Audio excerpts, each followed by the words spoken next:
as a law enforcement officer in the state of New York anyway, and as a correctional officer, you're entitled to carry a firearm after retirement in all 50 states and Puerto Rico. So you do this to protect yourself and protect your family and protect others.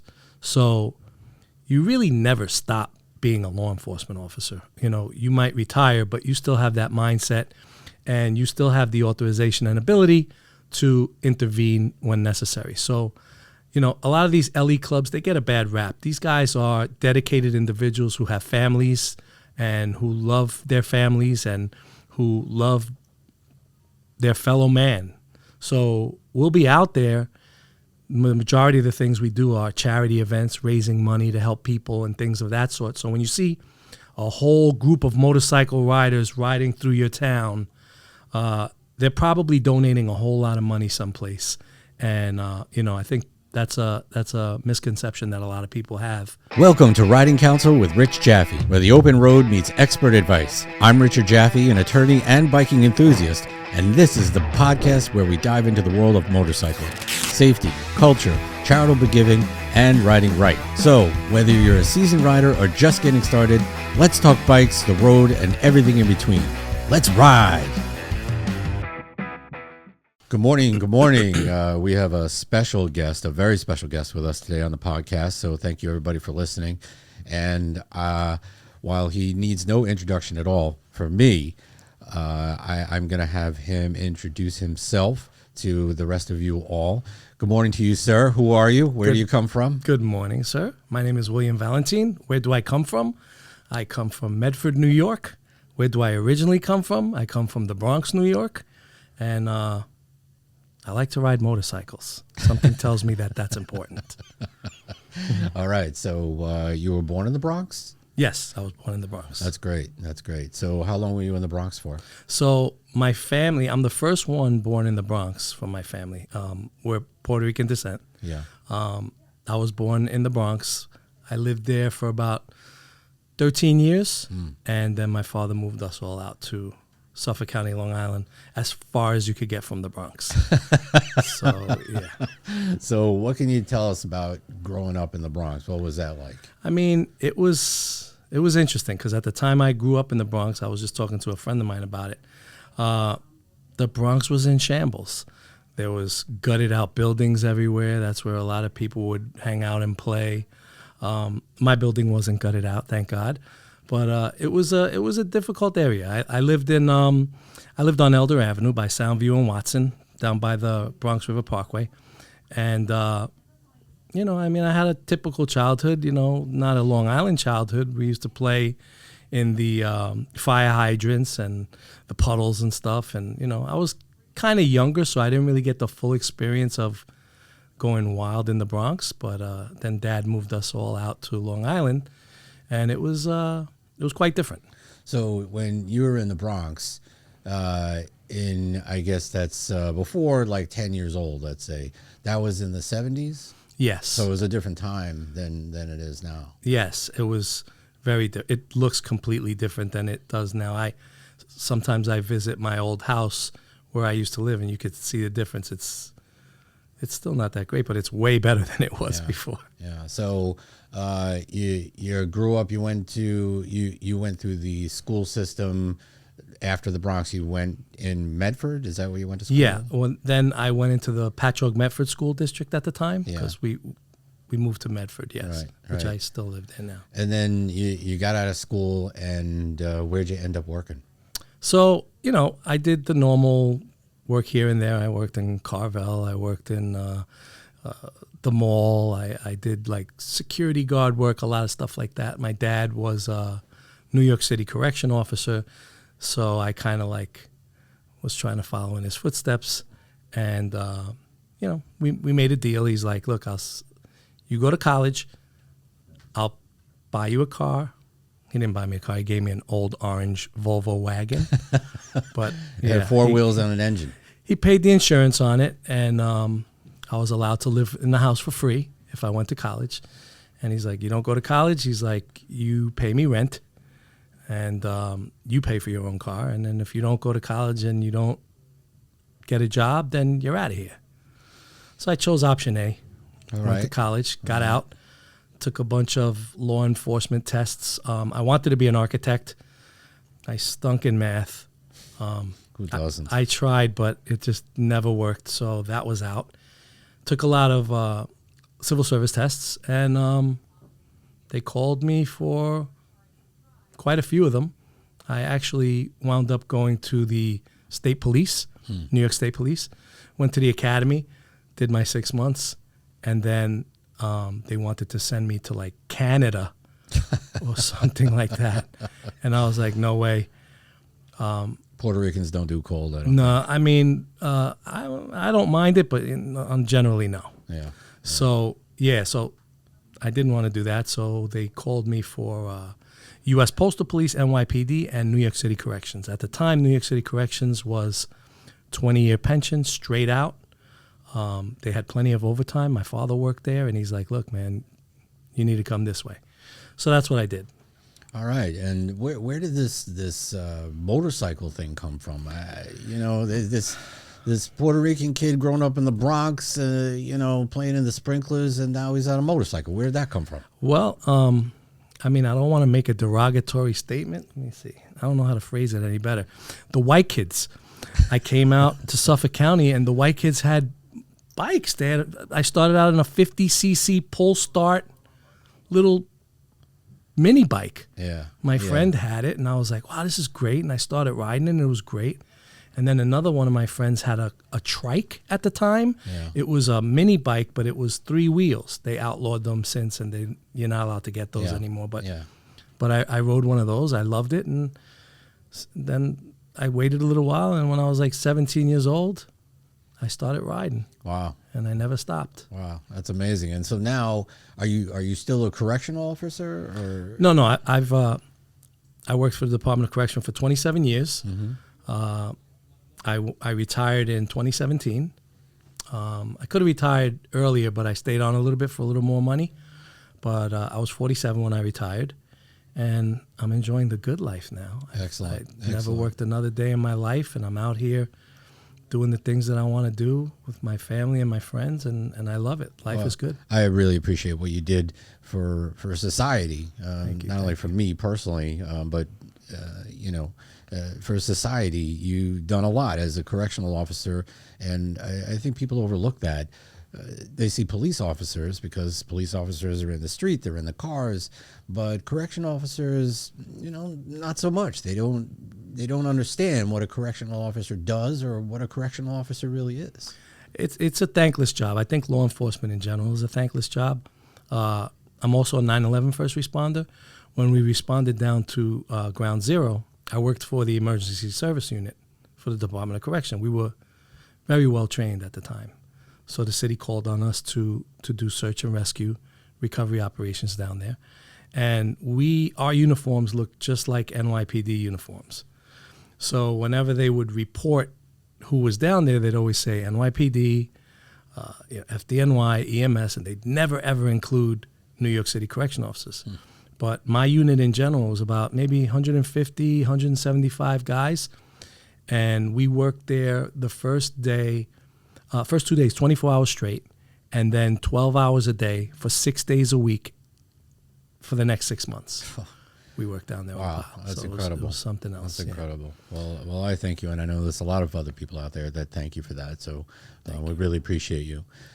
But now you're riding bikes, and that's great. You're enjoying life. You're out of a cage, and you're ripping it up in the streets. So You and me both. Yeah. All right. So we've ridden together. Yes. For those people out there. We've ridden together a lot, and in fact, we're in the same motorcycle club. Well, why don't you tell me you're in a motorcycle club now? So why don't you tell everybody about the motorcycle club that both you and I belong to? Okay.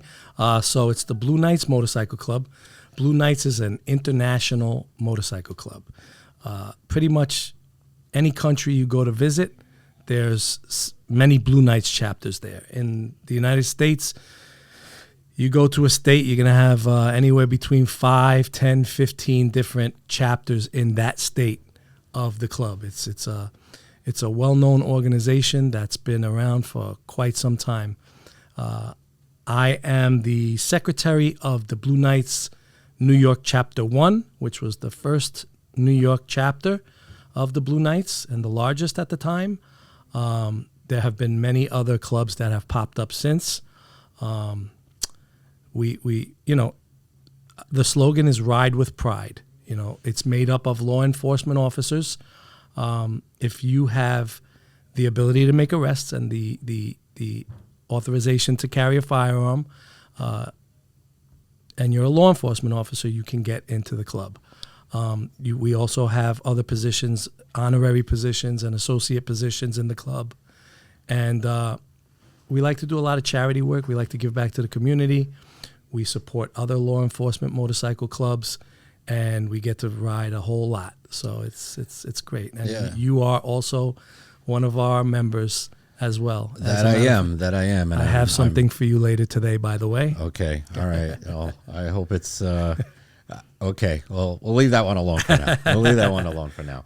But you mention a lot with law enforcement and firearms, and we're referring to the Blue Knights as a motorcycle club, but a lot of people will get this image that, wow, they're in this motorcycle club and they have guns and they're riding around and they're patrolling and they're vigilantes and they're going to shoot somebody with this. Is it anything like that? It's nothing like that. And most people look at anybody with patches on a leather vest as a motorcycle gang.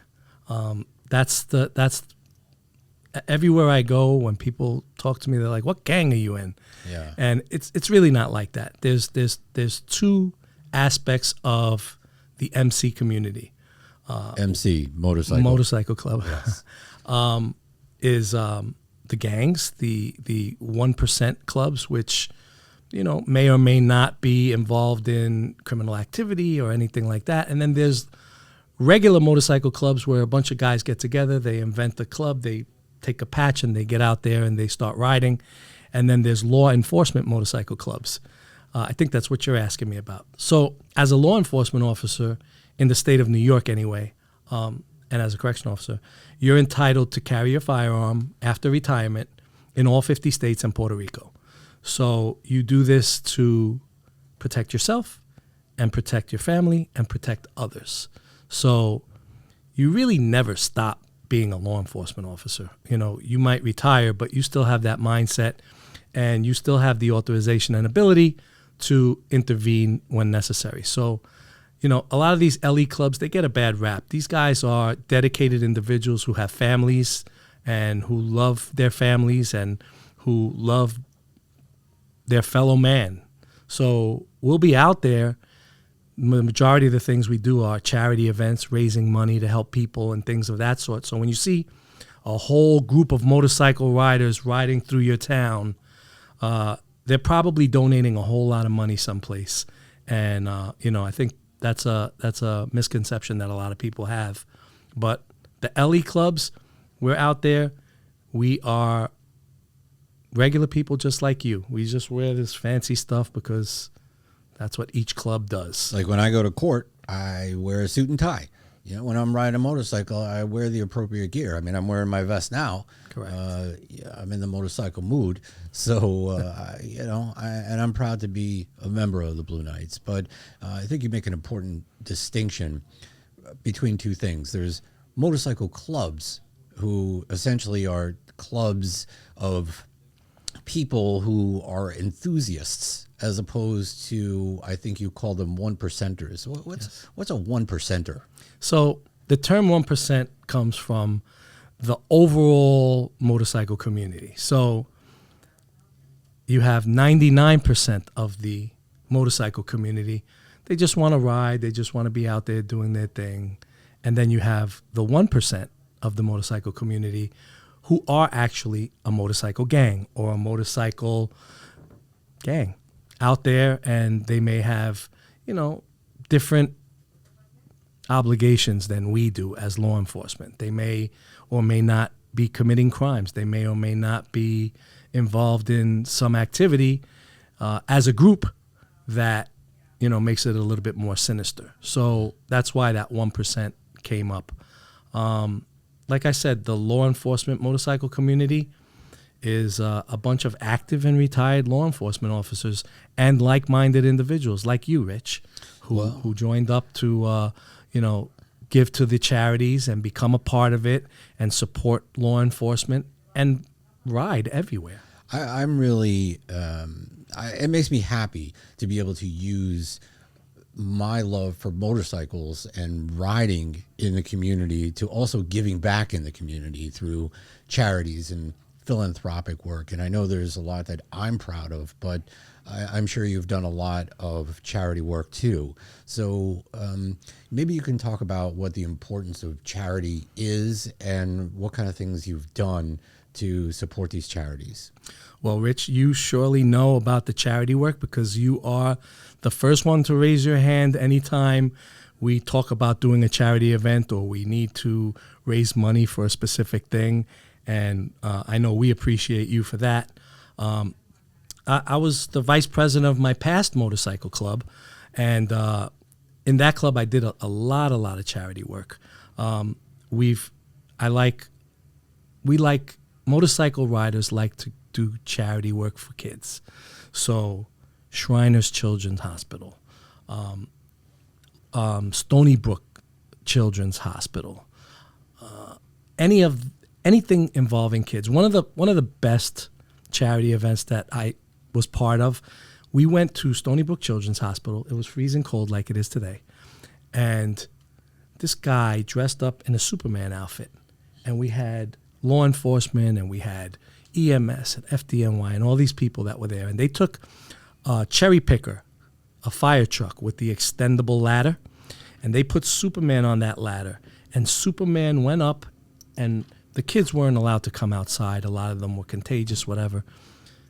And Superman would go to their window and knock on their window and go to each room and do it. It was the coolest thing I ever seen.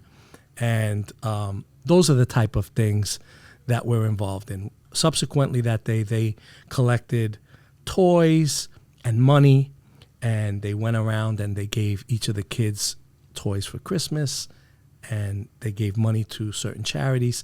That's the type of stuff that we're looking to do, and that's God's work. It's great. And if I could be a part of it, and you certainly are a part of it, that's what it's all about. Oh, 100%. And it makes you feel good while doing it, and also you get a chance to use your love for motorcycles for something really good. And I think that's a common misperception of so many people out there, that he's a gang member, he's riding his bike, he's riding his Harley, and look at him, he's really a nuisance to society. But nothing could be farther from the truth. I mean, like I said, 99% of the clubs out there, they're not. Me and my wife, we were riding. We went to the Bronx the other day. So we pull up to the light, and this old lady comes up on like one of those little scooters, and she's like, "Mongrels?" And I was like, "What?" She's like, "You with the mongrels?" And I'm like, "No, ma'am, we're not."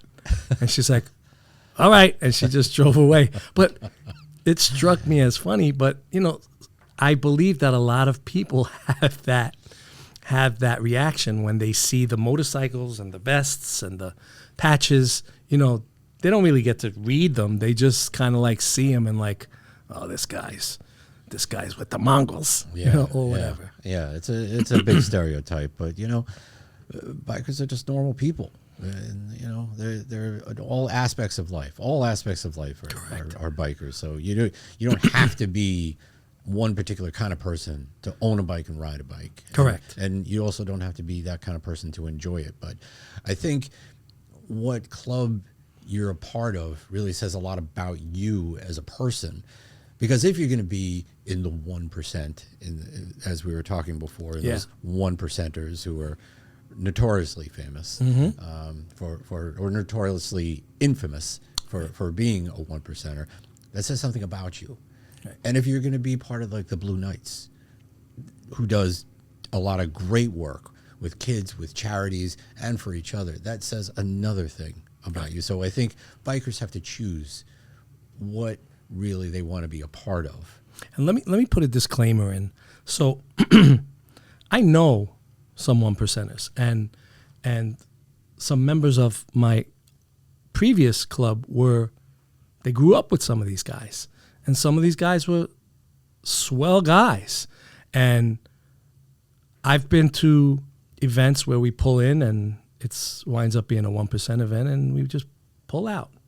But I've been to events where they do charity work also. You know, I've seen it. And not everybody that's part of that club might not be so horrible. It's like people in the world. Everywhere you go, no matter where you work, no matter who you're around, there's always that guy. You know that guy, right, Rich? Absolutely. Absolutely. There's the really cool guy. There's the guy that just is angry about everything. There's the guy that he's a stickler for the rules. There's another guy that's always late. They're everywhere. They're in every job. They're in every occupation. They're in every motorcycle club. Yeah, so we're just people at the end of the day. You can't even stereotype in the 1% clubs. I try not to. You can't. And you know, I your point is well taken. And you know, it's something that everybody is an individual, and as a club, they probably do a lot of nice things, a lot of good things. So, you know, I think you have to look at everybody as a whole, and the club as a whole. Correct. Have there been, you know, news reports of this and that? Sure, there have. And if you're walking down the wrong alley at the wrong time of day, maybe that might be the case, but not always. So you got to be on your P's and Q's no matter what. Look, it's just like the police officers. There's, you know, one bad apple don't spoil the whole bunch. That's correct. So they're in every occupation. I'm a lawyer, so I can tell you there's some really shifty lawyers out there. So and I don't want to be associated with them. Right. And so, you know, they run in every group, and you really just have to find your own clan. That's correct. Yeah. Correct. 100%. Yeah. All right. So you're a member of the club, and clubs usually ride together, right? And yes. We have destinations. It could be a restaurant. It could be a nice place, a scenic place. What would you tell people driving their cars who are riding in their cars and they see a group of motorcyclists in a club riding all together? What is the car supposed to do? Good question. Look, I just rode to drop my bike off this morning in the freezing cold where there's ice on the road and salt and all sorts of stuff. And it's almost like a blood sport out there where people are literally trying to kill you. I think that people should be aware of motorcycle riders at any time of the year because we're always out there. I know I am, more so in the summer, but at any time. They should keep an eye on them. And when a motorcycle rider rides past you quickly, it doesn't mean they're trying to race you. It just means that they're trying to get out of your blind spot so that you can see them. A lot of motorcycle riders have loud pipes, and they believe that if you can hear them, then you'll be able to see where they are. It's all about safety on the road with us. And when we ride in a pack, normally we ride in a staggered formation, and we take up as much room as either a car or an 18-wheeler, or even more than that. I've ridden in groups where hundreds of bikes are in a group. Normally those are police escorted. But if you see them, just pull over to the right lane, let them pass, and just be aware that they're out there. Don't make any sudden movements. Don't, text and drive. You never know when there's somebody next to you on a bike. I mean, it sounds so easy to just these little things, right? Don't text and drive. Okay, we all say that, but also, if you see that group behind you, just let them pass. Right. It's a very easy thing. Just let them pass, and let's not make the road more dangerous than it already has to be. Don't panic. No one's, the bike clubs are not going to surround you and force you off the road. Nothing like that is going to happen. They just want to ride their motorcycles, and they just want to do so in a safe way. And don't forget, in a car, if you make a mistake, if you're texting and you swerve into the other lane and you bounce off the other car next to you, you pull over to the side of the road, you fill out some paperwork, and you go on your way. It's not the same with a bike. if you're texting or if you're not paying attention or if you're swerving around and you hit a bike, it could be the death of that person. So it's a very different scenario on a motorcycle than in a car, and people should be aware of that. Yeah. Also, I mean, we have to consider things like wind. I mean, if it's a windy day, all it has to do is catch a motorcycle the wrong way, and they veer a little bit to the left or the right, and it's not something that they can help.